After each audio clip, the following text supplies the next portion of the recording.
Hello everyone, welcome back to the channel. This is Michael with ePapery. So today I was going to do a short video using some junk mail again, but this time I am going to use some clothing tags, some paper with different languages on it that I get in my like medical insurance EOBs, and the inside of junk mail envelopes. So as you can see, and I'm sure you've noticed, envelopes usually have a different type of design on the inside for, I believe, security purposes. So this one was unusual. I had never seen one like this before, but it's kind of like a marble type effect. And then as you can see, I've got some other designs. They usually come in a black or white, but they sometimes come in blues or reds. So I'm going to be using a few of those today. And I'm going to use those kind of as backgrounds for clusters and tags. Now, this that I received from my medical insurance has various different languages listed on it. So what I normally do is I will just tear out the strips that have a specific type of language, something that's interesting, or cut, doesn't make any difference which one, out. But these make interesting backgrounds too. There's one that's in French. So that's what I do with those, and they can be used on pieces on the background of clusters and tags. Now there are some, like this one's blue, and here's another one that's different black. There's another one that's different. So take a look at your envelopes and see what type of design is on the inside, and maybe you'll be able to utilize that. I have so many envelopes that it's like I needed to find another use for them. So that's what I'm going to do. So let's start out with these tags. Now these are pretty hefty tags, but obviously you're going to want to cover them. And you can do that with anything. You can do it with coffee dyed paper. You can do it with any kind of scrapbook paper, any other kind of digitals that you have.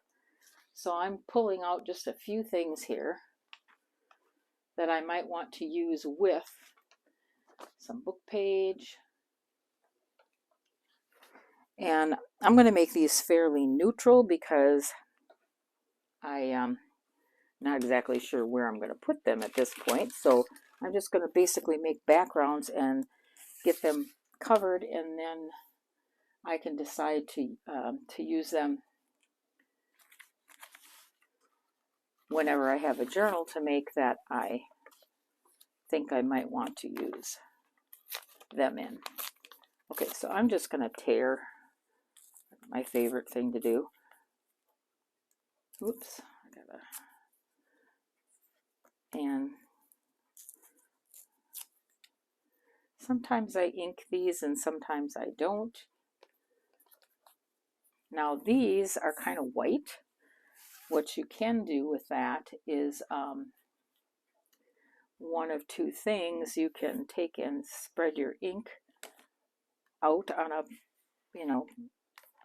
mat, add some water to it, and then just kind of run your paper through it. You have to make sure that your ink, I guess, works with water, which most of the distress inks do. So So if you wanted to, you can take and do that sort of a thing, or you can spray them with coffee if you want, or dunk them in coffee. I guess it just depends upon what you want to do. Or you could just even, now that one's going to have to dry, just even take a, see, this one's got some distress ink on it, and just do this with it. Now that's kind of dark, but you know what? Maybe sometimes we want it dark. So there I have one there. Let's do another one. Maybe this will be a little bit lighter.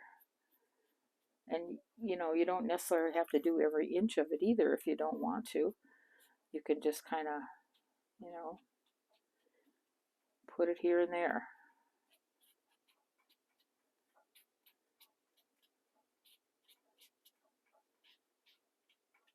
And it doesn't necessarily have to be, if you don't want to make neutral, you can use different colored inks also to do that. Or if you wanted to, you can do a paint. I seem to have lost my, no, this will do.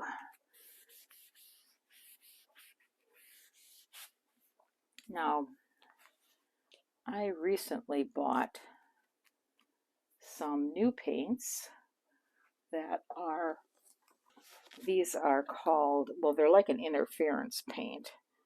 So this one is a dragonfly glaze, and these are color shift, and they're both from folk art. So I'm going to pull those out a little bit, some of them, and let's see. I bought some of these on Amazon, but since they are folk art, I did find them at Walmart also. And I'm sure they probably have them like at Joann's and Michael's and stuff like that too. Okay, it says shake well.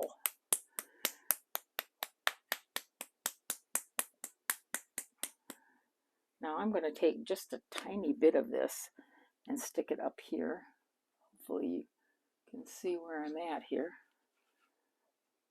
Okay, I'm just going to take a tiny bit of it and a sponge. I have one here that's, I'm just going to take and cut the end off of this because I had some other stuff on it. This is just a regular makeup sponge. And I'm just going to put a little bit of it on there. I don't want it to cover up the pattern or the words on here, but I just maybe wanted to add just a little bit more color to it. So I bought this because I wanted to try it on my jelly plate. I haven't had a chance to do anything with my jelly plate lately. I want to do that, but haven't gotten around to it yet. So there, we have, you know, this kind of a thing. And if you notice, if you can see it when you, I don't know if you can tell it or not, but it does a little bit of a color change thing. So that one is the, what did I do with it? This one is the color shift, okay? Let's, this one's somewhat dry now. Now this one is a blue-green dragonfly glaze, which is also a type of interference paint. And this is more of like a glaze. So I don't know if you actually probably see this until it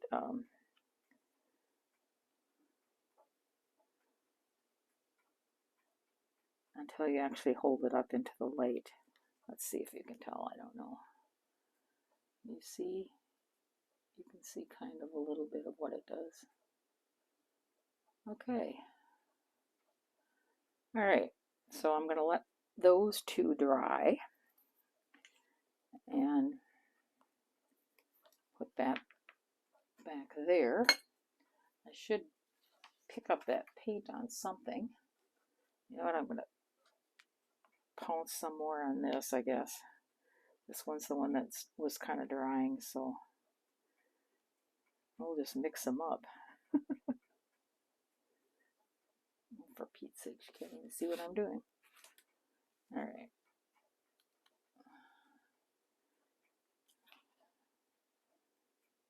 There.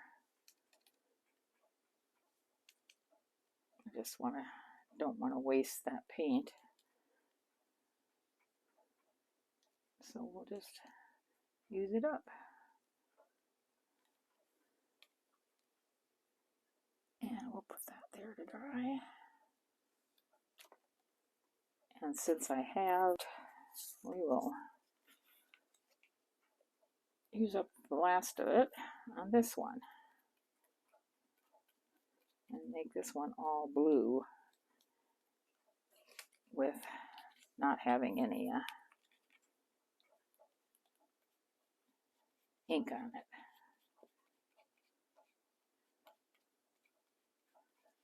Okay, and so if you can see that at all, sorry I can't tell if you can see it or not, but that's kind of the effect you're going to get. We didn't try the pink, did we? Let's add some pink to this. Let's see what this does now. Adds to it.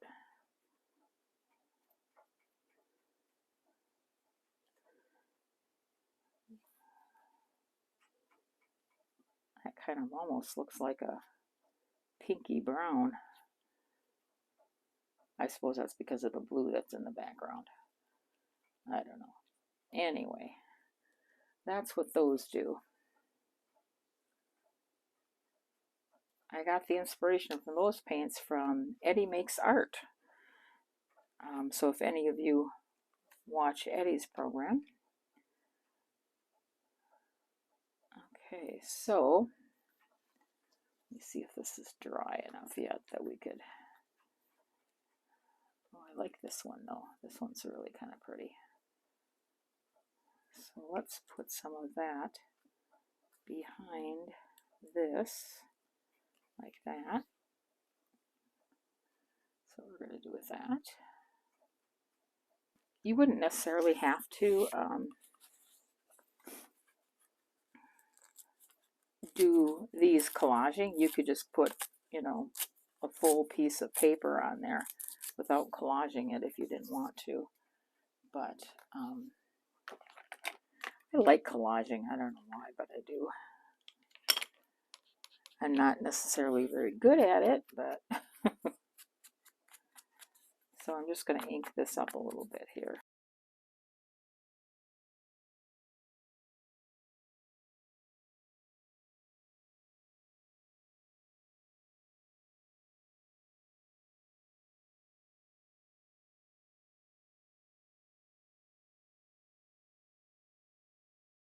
We have a base for a tag or journal card or whatever you like to do with it. And then on the back side, I probably will just put some just some tea-dyed paper or something. There's what you can do with the clothing tags. Make them into tags or journal cards. And you can just do this where you're just putting some neutral backgrounds on it, and then that way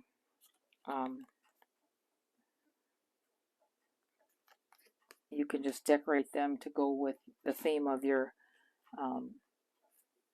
journal when you're ready to do that. One of those envelopes, I'm going to take this one, and I'm just going to leave the background here like this, although I do think I'm going to add a little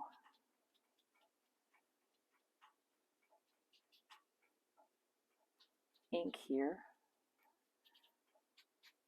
to kind of, you know, what I'm going to do with this is I'm just going to take some additional lace and fabric and paper and just make clusters with this as a background. So since I have some of this paper already done, I'm just gonna, so that will be the background. And I got some of this stuff left over, so I can maybe utilize that.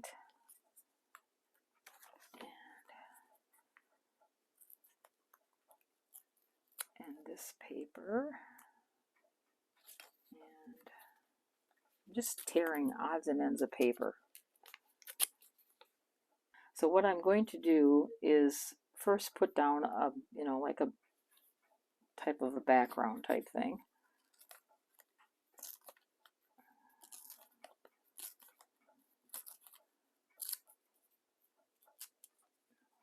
One piece anyway. And like I said, I like mine pretty small, so, and I'm going to ink a little bit on this one.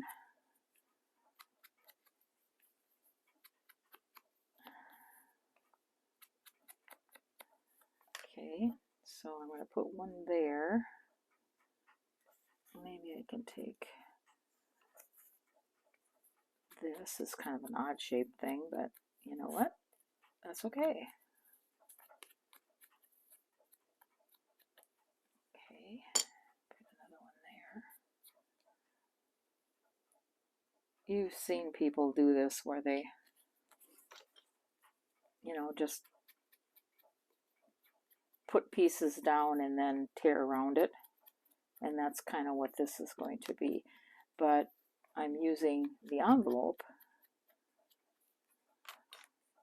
as a major background. I'm going to get a little lace and some fabric out here. Stuff, so maybe I'm not sure if I want that much on there, or do I want that underneath it? I don't know. What do you guys think? I think I actually like it underneath it better.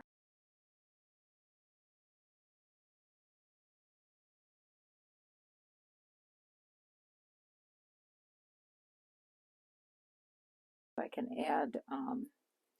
add some fabric. I can add some more paper.